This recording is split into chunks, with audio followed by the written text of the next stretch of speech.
ओम शांति। आज 21 फरवरी 2021 अव्यक्त बाप दादा रिवाइज 6/11/1987। हेडिंग है निरंतर सेवाधारी बनने का साधन 4 प्रकार की सेवाएं। निरंतर सेवाधारी बनने का साधन 4 प्रकार की सेवाएं। आज विश्व कल्याणकारी विश्व सेवाधारी बाप अपने विश्व सेवाधारी सहयोगी सर्व बच्चों को देख रहे थे कि हर एक बच्चा निरंतर सहज योगी के साथ साथ निरंतर सेवाधारी कहाँ तक बने हैं, क्योंकि याद और सेवा दोनों का बैलेंस सदा ब्राह्मण जीवन में बाप दादा और सर्वश्रेष्ठ ब्राह्मण आत्माओं द्वारा ब्लेसिंग का पात्र बनाता है। इस संगम युग पर ही ब्राह्मण जीवन में परमात्मा आशीर्वाद और ब्राह्मण परिवार की आशीर्वाद प्राप्त होती है। इसलिए इस छोटी सी जीवन में सर्व प्राप्तियां और सदाकाल की प्राप्तियां सहज प्राप्त होती है। इस संगम युग को विशेष ब्लेसिंग युग कह सकते हैं। इसलिए ही इस युग को महान युग कहते हैं। स्वयं बाप हर श्रेष्ठ कर्म, हर श्रेष्ठ संकल्प के आधार पर हर ब्राह्मण बच्चे को हर समय दिल से आशीर्वाद देते रहते हैं। यह ब्राह्मण जीवन परमात्मा आशीर्वाद की पालना से वृद्धि को प्राप्त होने वाली जीवन है।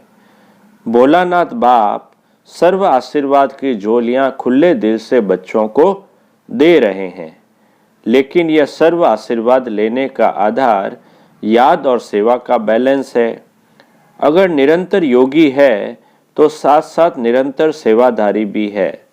सेवा का महत्व सदा वृद्धि में बुद्धि में रहता है। कई बच्चे समझते हैं सेवा का जब चांस मिलता है व कोई साधन व समय जब मिलता है तब ही सेवा करते हैं, लेकिन बाप दादा जैसे याद निरंतर सहज अनुभव कराते हैं वैसे सेवा भी निरंतर और सहज हो सकती है। तो आज बाप दादा सेवाधारी बच्चों की सेवा का चार्ट देख रहा था। जब तक निरंतर सेवाधारी नहीं बने तब तक सदा की आशीर्वाद के अनुभवी नहीं बन सकते। जैसे समय प्रमाण, सेवा के चांस प्रमाण, प्रोग्राम प्रमाण सेवा करते हो, उस समय सेवा के फलस्वरूप बाप की परिवार की आशीर्वाद व सफलता प्राप्त करते हो, लेकिन सदा काल के लिए नहीं। इसलिए कभी आशीर्वाद के कारण सहज स्व व सेवा में उन्नति अनुभव करते हो और कभी मेहनत के बाद सफलता अनुभव करते हो, क्योंकि निरंतर याद और सेवा का बैलेंस नहीं है। निरंतर सेवाधारी कैसे बन सकते, आज उस सेवा का महत्व सुना रहे हैं। सारे दिन में भिन्न भिन्न प्रकार से सेवा कर सकते हो। इसमें एक है स्व की सेवा, अर्थात स्व के ऊपर संपन्न और संपूर्ण बनने का सदा अटेंशन रखना। आपके इस पढ़ाई के जो मुख्य सब्जेक्ट है उन सब में अपने को पास विद ऑनर बनाना है। इसमें ज्ञान स्वरूप, याद स्वरूप, धारणा स्वरूप सब में संपन्न बनना है। यह स्व सेवा सदा बुद्धि में रहे। यह स्व सेवा स्वतः ही आपके संपन्न स्वरूप द्वारा सेवा कराती रहती है, लेकिन इसकी विधि है अटेंशन और चेकिंग। स्व की चेकिंग करनी है, दूसरों की नहीं करनी। दूसरी है विश्व सेवा, जो भिन्न भिन्न साधनों द्वारा, भिन्न भिन्न विधि से वाणी द्वारा व संबंध संपर्क द्वारा करते हो। यह तो सब अच्छी तरह से जानते हैं। तीसरी है यज्ञ सेवा, जो तन और धन द्वारा कर रहे हो। चौथी है मनसा सेवा, अपनी शुभ भावना, श्रेष्ठ कामना, श्रेष्ठ वृत्ति, श्रेष्ठ वाइब्रेशन द्वारा किसी भी स्थान पर रहते हुए अनेक आत्माओं की सेवा कर सकते हो। इसकी विधि है लाइट हाउस, माइट हाउस बनना। लाइट हाउस एक ही स्थान पर स्थित होते दूर दूर की सेवा करते हैं।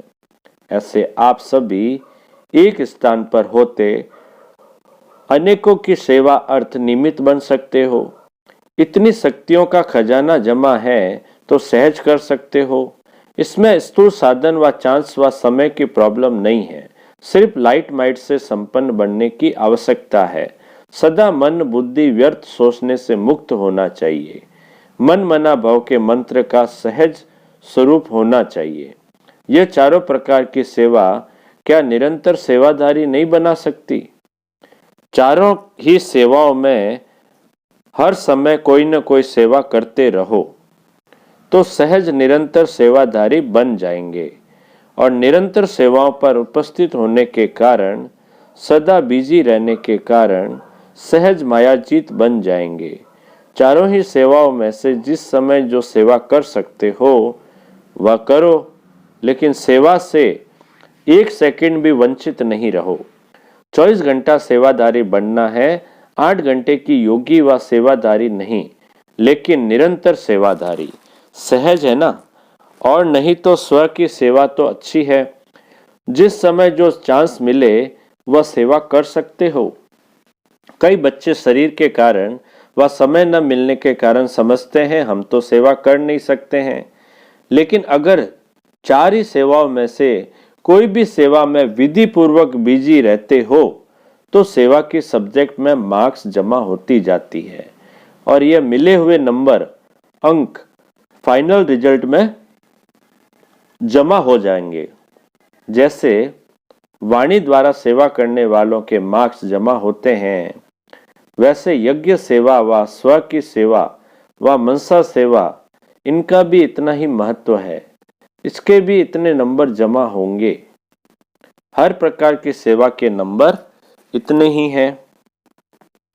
लेकिन जो चारों ही प्रकार की सेवा करते उसके उतने नंबर जमा होते। जो एक व दो प्रकार की सेवा करते उसके नंबर उस अनुसार जमा होते। फिर भी अगर चार प्रकार की नहीं कर सकते, दो प्रकार की कर सकते हैं तो भी निरंतर सेवाधारी है। तो निरंतर के कारण नंबर बढ़ जाते हैं। इसलिए ब्राह्मण जीवन अर्थात निरंतर सेवाधारी सहज योगी।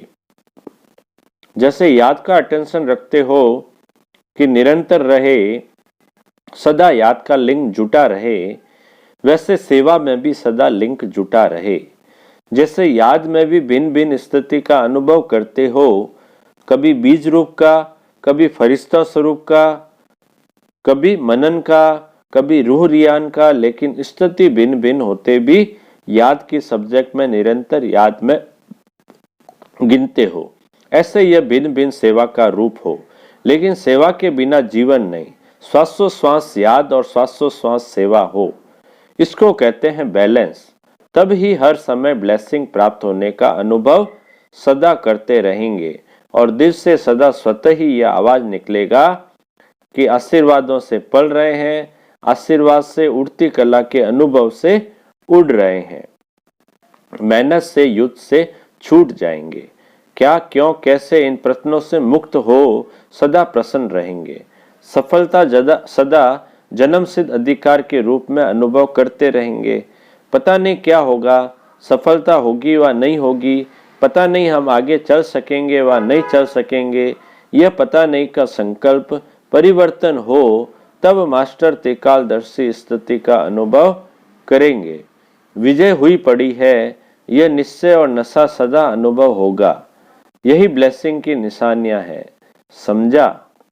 ब्राह्मण जीवन में महान युग में बाप दादा के अधिकारी बन फिर भी मेहनत करनी पड़े, सदा युद्ध की स्थिति में ही जीवन बिताएं। यह बच्चों के मेहनत की जीवन बाप दादा से देखी नहीं जाती। इसलिए निरंतर योगी, निरंतर सेवाधारी बनो। समझा? अच्छा, पुराने बच्चों की आशा पूरी हो गई ना? पानी की सेवा करने वाले सेवाधारी बच्चों को आफरीन यानी शाबाश है, जो अनेक बच्चों की आशाओं को पूर्ण करने में रात दिन सहयोगी है। निंद्रा जीत भी बन गए तो प्रकृति जीत भी बन गए। तो मधुबन के सेवाधारियों को चाहे प्लेन बनाने वाले, चाहे पानी लाने वाले, चाहे आराम से रिसीव करने वाले, रहने वाले, भोजन समय पर तैयार करने वाले, जो भी भिन्न भिन्न सेवा के निमित्त है, उन सबको थैंक्स देना। बाप दादा तो दे ही रहे हैं, दुनिया पानी पानी करके चिल्ला रही है और बाप के बच्चे कितना सहज कार्य चला रहे हैं। बाप दादा सभी सेवाधारी बच्चों की सेवा देखते रहते हैं। कितना आराम से आप लोगों को मधुबन निवासी निमित्त बन चांस दिला रहे हैं। आप भी सहयोगी बने हो ना। जैसे वह सहयोगी बने हैं तो आपको उसका फल मिल रहा है, वैसे आप सभी भी हर कार्य में जैसा समय उसी प्रमाण चलते रहेंगे तो आपके सहयोग का फल और ब्राह्मणों को भी मिलता रहेगा। बाप दादा मुस्कुरा रहे थे। सतयुग में दूध की नदियां बहेगी, लेकिन संगम पर पानी घी तो बन गया ना। घी की नदी नलके में आ रही है, पानी घी बन गया तो अमूल्य हो गया ना। इसी विधि से अनेकों को चांस देते रहेंगे। फिर भी देखो, दुनिया में और आप ब्राह्मणों में अंतर है ना। कई स्थानों से फिर भी आप लोगों को बहुत आराम है और अभ्यास भी हो रहा है। इसलिए राजयुक्त बन हर परिस्थिति में राजी रहने का अभ्यास बढ़ाते चलो। अच्छा अच्छा, सर्व निरंतर योगी, निरंतर सेवाधारी श्रेष्ठ आत्माओं को सदा त्रिकालदर्शी बन सफलता के अधिकार को अनुभव करने वाले, सदा प्रसन्नचित, संतुष्ट, श्रेष्ठ आत्माओं को हर सेकंड ब्लेसिंग के अनुभव करने वाले बच्चों को विदाता वरदाता बाप दादा का याद प्यार और नमस्ते नमस्ते नमस्ते। दादी जी से संकल्प किया और सर्व को श्रेष्ठ संकल्प का फल मिल गया। कितने आशीर्वादों की मालाएं पड़ती है। जो निमित्त बनते हैं उन्हों के भी बाप के साथ साथ गुण तो गाते हैं ना। इसलिए तो बाप के पास बच्चों की भी पूजा होती है। अकेले बाप की नहीं होती। सभी को कितनी खुशी प्राप्त हो रही है। यह आशीर्वादों की मालाएं भक्ति में मालाओं के अधिकारी बनाती है। पार्टियों से अव्यक्त बाप दादा की मुलाकात। पहला ग्रुप है, आप सभी श्रेष्ठ आत्माएं सबकी प्यास बुझाने वाले हो ना। पापा बाबा पूछ रहे हैं। वह है स्थूल जल और आपके पास है ज्ञान अमृत। जल अल्पकाल की प्यास बुझाए तृप्त आत्मा बना देता है, तो सर्व आत्माओं को अमृत द्वारा तृप्त करने के निमित्त बने हुए हो ना। यह उमंग सदा रहता है, क्योंकि प्यास बुझाना यह महान पुण्य है। प्यासे की प्यास बुझाने वाले को पुण्य आत्मा कहते हैं।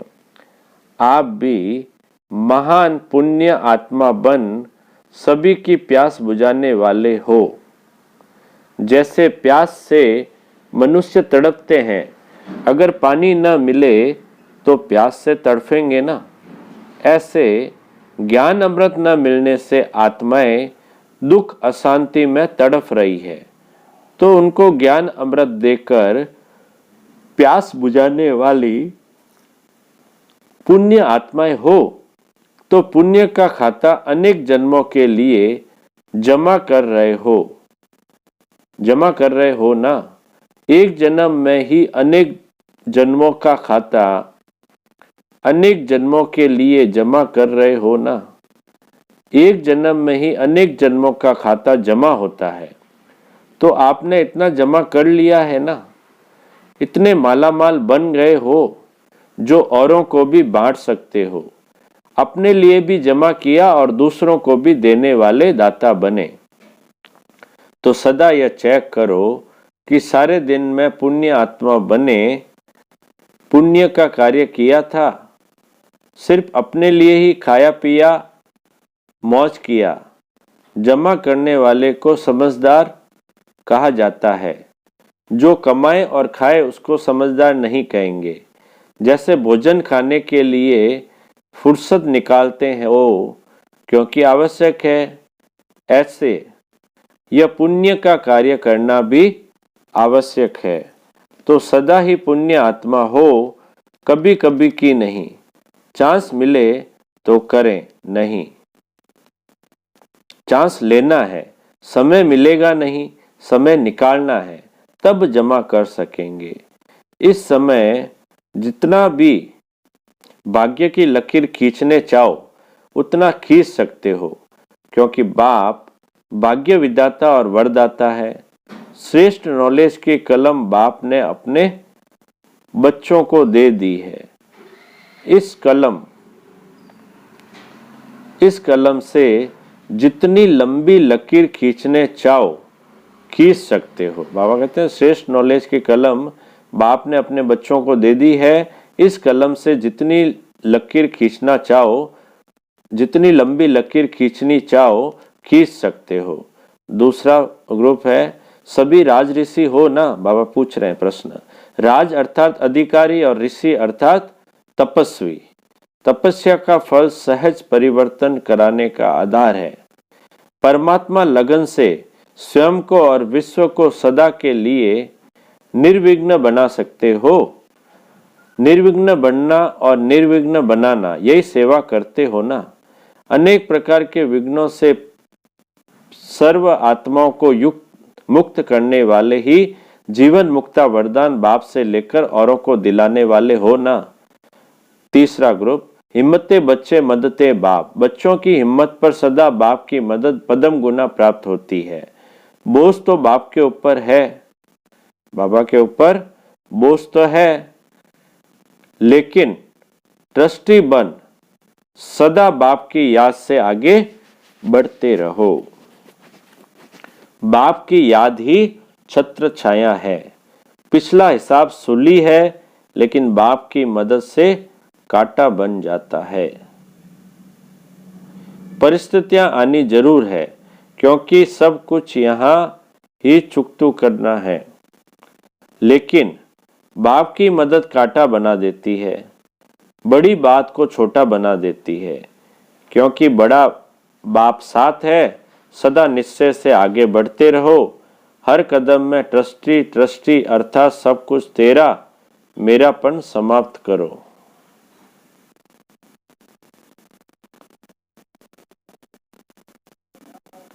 तेरा होगा तो बड़ी बात छोटी हो जाएगी, और मेरा होगा तो छोटी बात बड़ी हो जाएगी। तेरापन हल्का बनाता है और मेरापन भारी बनाता है। तो जब भी भारी अनुभव करो तो चेक करो कि कहाँ मेरापन तो नहीं। मेरे को तेरे में बदली कर दो तो उसी घड़ी हल्के हो जाएंगे। सारा बोझ एक सेकंड में समाप्त हो जाएगा।